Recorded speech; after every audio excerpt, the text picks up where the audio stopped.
Hi, we are going to discuss about the authentication applications.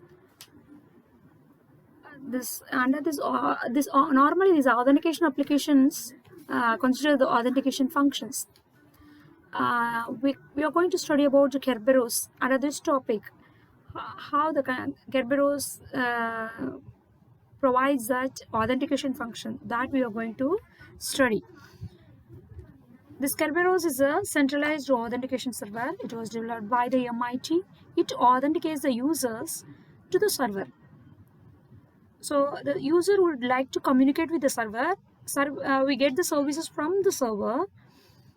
Between the user and the server, the authentication is verified with the help of this Kerberos. There are two versions in the Kerberos.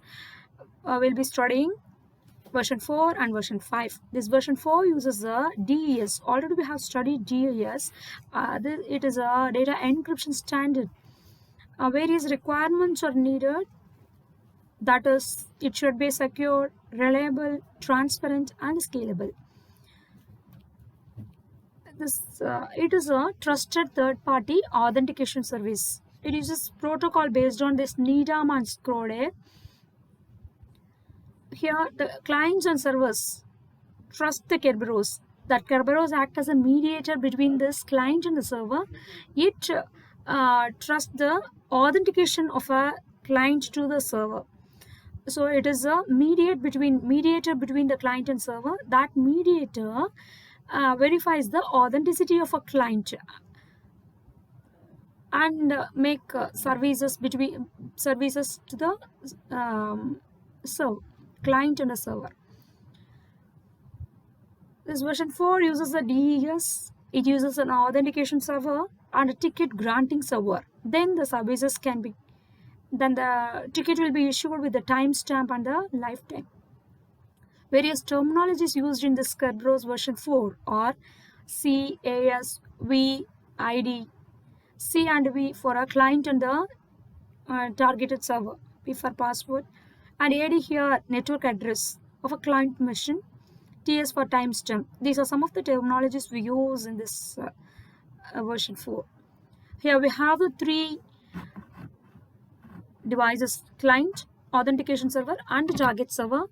First of all, a message will be transmitted between the client and the authentication server with the various information: identity of a client machine, identity of a client, password of a client, and the identity of a target from which server we want to get the service. That particular server identity is sent towards the authentication server. This authentication server will have the database. All users ID and password will be available. Here the identity and password are verified. If it is considered to be the right one, then a ticket will be granted to the client. The ticket can contain this information in encrypted form. The various information including the identity of a client, identity of a network address of a client machine, and the identity of a target server all will be sent in an encrypted form as a ticket to the client machine. With that ticket, client make a request towards a targeted server with his identity. Here, since the ticket is in encrypted form, the targeted server decrypt that ticket and then verify the identity of the. Here the ticket will have an identity in encrypted form.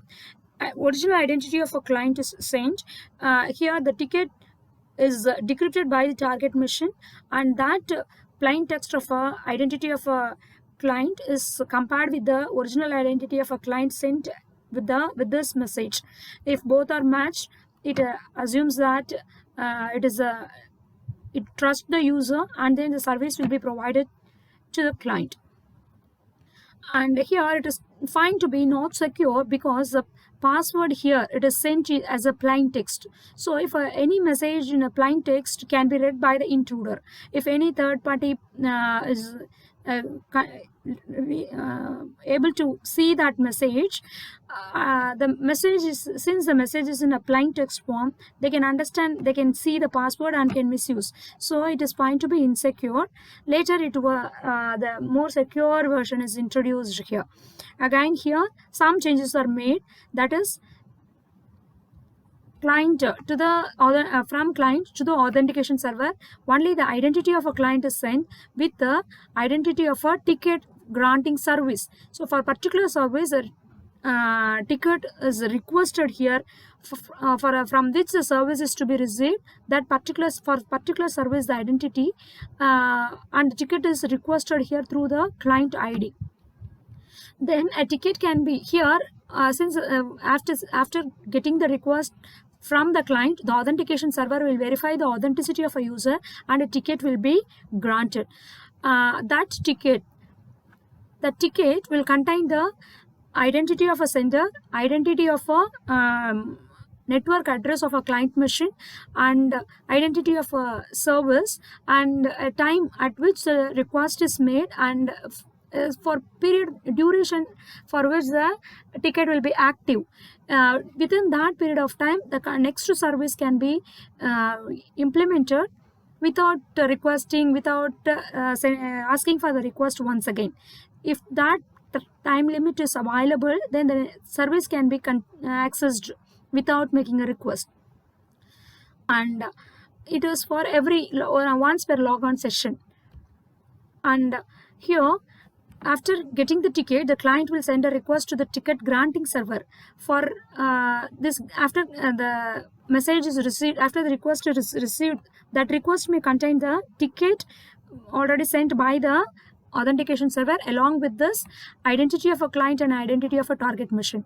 The ticket will be received by the ticket granting server, and here it verifies for the validity of a ticket, and the time limitation, the expiry of a time is verified, and if not expired, if time is available for that service, and if the identity is right, if authenticity is verified here and the time limitation is verified, and then if everything is right, eligible, then ticket will be issued towards the client machine for the service towards the server.